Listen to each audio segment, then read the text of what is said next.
Guys, welcome back. Today is Sunday the 15th, so as some of you may know, this is the last day to pre-order first playing cards. Now, before I get into this, I want to say thank you to everybody who supported this project and who's helped fund this. After today, we are working with USPC as well as the Tuck Case Company to put these into production. Now, what that means is that, as I mentioned in previous videos and on my website, from today, 6 to 8 weeks from now, these cards will be manufactured and then we're going to ship them out. I'm going to try to shorten that time, obviously, and hopefully get these to you by Christmas. But because of the queue and because of Christmas, like shipping and everything, there might be a delay. But not to fret. As I mentioned, this is a great investment for you guys and these cards will so be worth it. So I really appreciate your patience on this and I appreciate you guys having enough faith in these cards and in me to pre-order them before they're even a thing. So thank you for that. I thought I'd throw in something a little bit extra, so stay tuned to the end of this video and a little bit of a gem hidden for you guys, because I can't just leave you hanging. I'm also setting up a meeting with Dan and Dave because in November the Tuck cases should be ready and I'm going to be signing them, as I mentioned, before we get them into packaging. So November 10th I'll be signing them, but then the 11th I think Dan and Dave and Art of Play are doing a pop-up shop in San Diego, so I will be there as well. We'll be able to hang out and jam and just sort of chill together, and I'll be doing some filming and stuff, so we can have a little meet and greet, plus you guys can check out Dan and Dave's pop-up. And that's about all the news that I have for now. USPC right now, we're going into pre-press and digital proofing, and what that is, and I want to take you guys along for every step of the way and just be completely transparent so you know what's happening with your money. USPC right now in pre-press, so they're getting everything pre-approved, which is really good. We're already approved, but just in case. Looking at all the files, making sure all the cards are in the certain order that we want them to be in, etc. And also they're going to send me digital and physical proofs, so what that means, usually like an uncut sheet or something of the actual deck, and I'm super stoked to get that and to be able to share that with you guys as well. Also, big news, my Instagram just hit 100K, so thank you guys for that. Really appreciate you guys double tapping the like. If you're not already following me on Instagram, feel free to do so. Leave the link below, but thank you for that. This video is going to be super short because I just wanted to kind of keep you guys in the loop of what's going on. Nothing super exciting. Tomorrow we got a tutorial, as you know, but I do have some fan mail here.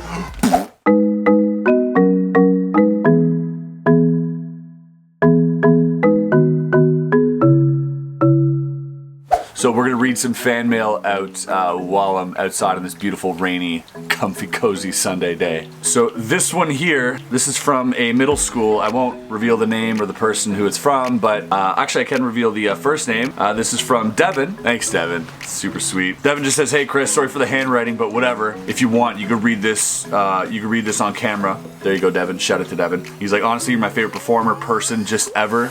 So thank you, Devin. It's really sweet. He says he always supports me. I'm just the best.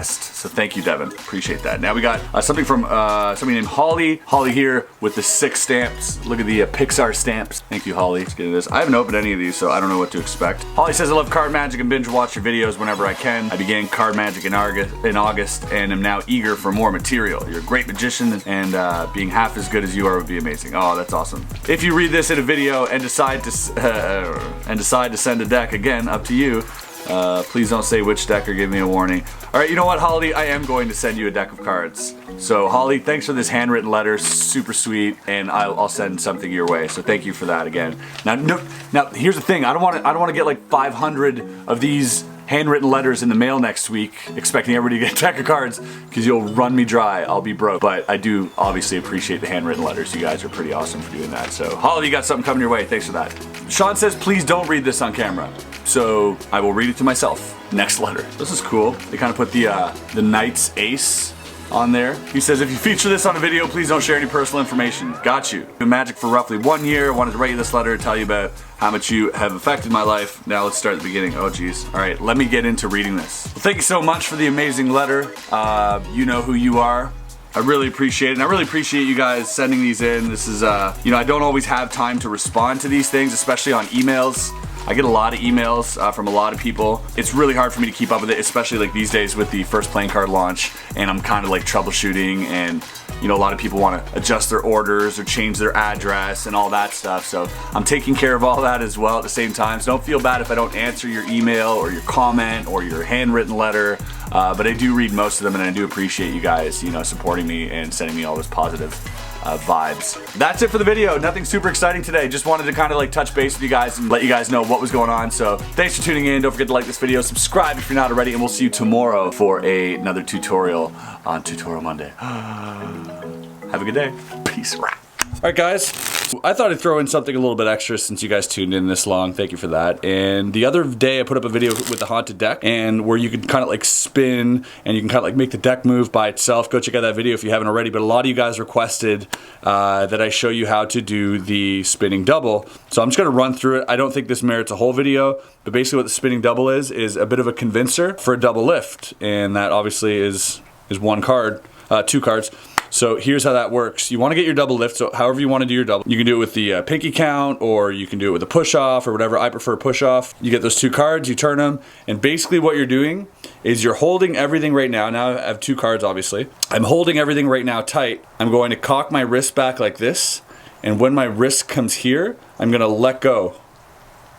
And that's the spinning double. And basically, you can do that with 3 cards, you can do that with multiple cards. It's just a cool little convincer where you say, okay, so we have your card here, the Jack of Spades, and it's just a little bit of a convincer, convincing people that that was one card, that normally no one would do that with multiple cards. And so what you need for this to work is pretty much a new deck, because old decks are kind of tend to be stickier. It can work with older decks, and the best thing for this is if your deck has like a warp in it. Like right now it's really humid, and I have this click. I don't know if you guys can hear that. Minor click in the deck. So when you get that click, it's not always a bad thing. Like right now, that click will help me do this spinning double, because there's an arch here and an arch here. So basically, just like the principle in that haunted deck thing, it's just relying on that arch. So all you need to do is just control the strength of basically your wrist doing this and having it spin over. And as I mentioned in the other video, you can have a whole half deck do that, right? But it is something that is a little bit more ballsier, a little bit more risky. So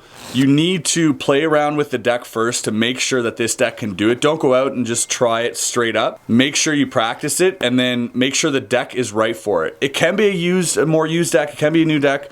All depends on the deck itself and the cards themselves, how they interact. Like a brand new deck won't be the best idea, because a lot of times you'll get a split like this because the cards just won't stick together enough. So they need to be kind of like worn in, but not too much. So it's just something fun to do if you're doing like a little bit of an Instagram video and you want to add a little extra flair in there. You can do that spinning double. See, like it's split. Not the best, but if you have a worn in deck that sticks a little bit more, I'd be 100% confident to perform this to people. Not a problem at all as a small convincer. Just showing them that card, all right, we have that card here, we're gonna lose it somewhere in the middle, and jump straight back to the top. There you go.